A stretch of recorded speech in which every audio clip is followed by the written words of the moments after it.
TIFU by cuddling with my friend to sleep. To preface this, my friend and I aren't really just friend. Here's clearly romantic interest, we both just haven't talked about it. We've taken to the habit of sharing a bed when sleeping over because, well, who doesn't like cuddling? Now to the FU, my friend and I, knowing his mom is pretty severe, decided that instead of sleeping in separate rooms, we'd accidentally fall asleep in his room watching a movie. It went well, and we had a good time.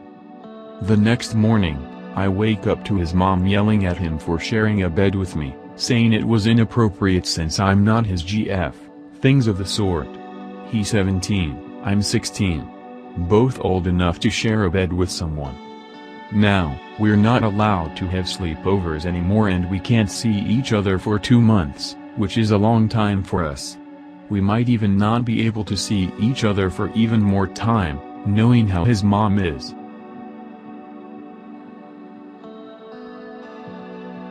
TIFU by accidentally giving my son a direct view of my lady garden. Yes, that is a euphemism. I got in from work totally knackered this afternoon and went straight into the shower. After coming out, I just wanted to chill for a bit, so I laid back on my bed and became engrossed in one of those mental exercise games. At one point, I heard a knock on the door. It was my son asking if he could enter.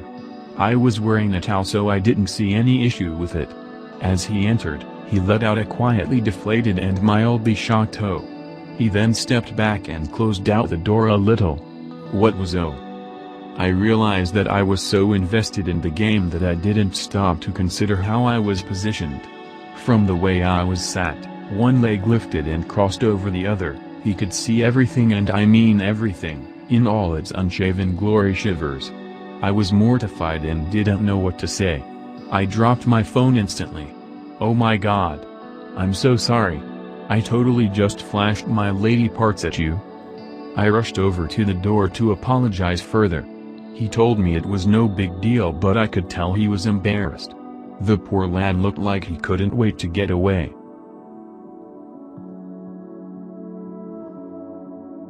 Today I fucked up by being European and not tipping my pizza driver. This happened a week ago, but I was shook, so I waited until today. Anyway, it was a nondescript day of the week in my nondescript European country when I thought it would be cool to order a pizza. I called the pizza delivery center, because where else would you get delivery pizza, and ordered a pizza with pizza sauce, cheese, and meat. You know, what everyone orders. With a drink and a side of pizza breadsticks, because why not? Anyway, I wait patiently for the pizza delivery driver person to come. And they come, straight to my door. I live in a typical European home, so they knock the doorbell and I open the door. They hand me the pizza and I hand them what the bill says.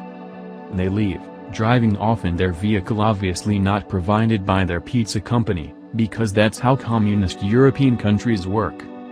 Lo and behold, I notice I didn't tip for my order. It made me feel queasy, because that's how you're supposed to feel when you don't tip your driver, right? Then I realize I am European. And not just that, but I'm also a pickle. I turned myself into a pickle. Funniest shit ever.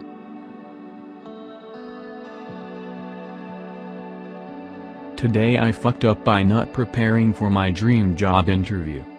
I think the title said it all. I'm about 99% sure that I'm not getting my dream job. This would be the only point in my career where I can really transfer to this kind of position without taking a step down or being overqualified. I just can't stop obsessing about it and hope that sharing this will relieve my stress a bit. It was for a job with the municipality. I worked there before as a student several years ago and have wanted to return ever since. Employees there still continue to recognize me on the street and encourage me to keep applying.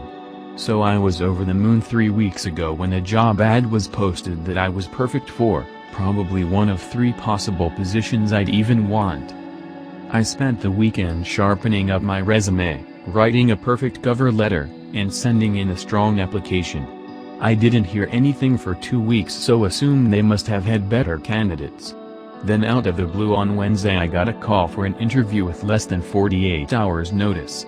I had to scramble to get approval for time off. I thought I prepared. I've worked in this role, for a different employer, before, so I know the job. And I'm currently working in the same industry but at a higher, more general level. I knew every aspect and was more than comfortable about my qualifications. I did do some research for current projects they are working on, financial reports, etc. So the interview comes and they are running late. 15 minutes. I had already used the test function for the video platform and was confident with it. I was looking polished and put together. It ended up being 35 minutes late, and by that point I noticed I was losing my confident look. I got a call asking if I got the email about joining the meeting. And I didn't. Which caused me to freak out. But she just sent it, so it wasn't like they were waiting. I go to join the meeting and it wants me to sign in. Which wasn't part of the test meeting. I go to make an account and it is sending me in a loop. Nothing is working. I'm panicking. I had to close everything, relaunch it, and it finally let me proceed as a guest. I get into the meeting to discover it is a panel interview. I wasn't expecting that. I knew these people but they never really acknowledged that they knew who I was. They did some general questions and jumped right into more of a pop quiz style of questioning. I choked. I didn't study definitions of certain components or concepts and ended up rambling through explanations. Once or twice I actually had to stop myself because I knew I was going off the rails. With the choppy video and muted audio I had no concept if they were satisfied with my answer or wanted me to keep going. The looks on their faces at times made me cringe. The questions were clearly designed to weed out people who had no idea what the job was or how to do it. So I was going massively overboard with my responses. It also didn't help that they had mixed feedback on their side, that some would randomly turn their cameras on, off, and that I kept noticing one kind of smirking while I was responding.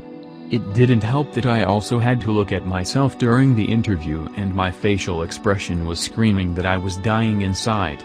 I excel at in-person interviews and sitting at home staring at grid of video feeds wasn't helpful. At the end of the interview I realized that none of their questions were really personalized for me or my resume, which only gave me the sinking feeling it may have been a for-show interview. They gave me until the end of day, about an hour, to get them 2 references and a copy of my diploma. That was only more a stress. They had told me Wednesday that they follow up if they needed this stuff later. So I was running around the house trying to find a diploma that was packed away and emailing old managers to confirm they could provide a reference. I honestly almost didn't bother with how bad I thought the interview went, and actually almost wanted to cut the interview short a couple of times. I'm really kicking myself for not prepping more. Even a quick Google search to go over the basic terms, definitions, and processes probably would have helped. I'll at least never make the mistake of going into an interview unprepared again, but it is unfortunate it had to be for this job. Thanks for watching. Don't forget to subscribe our channel.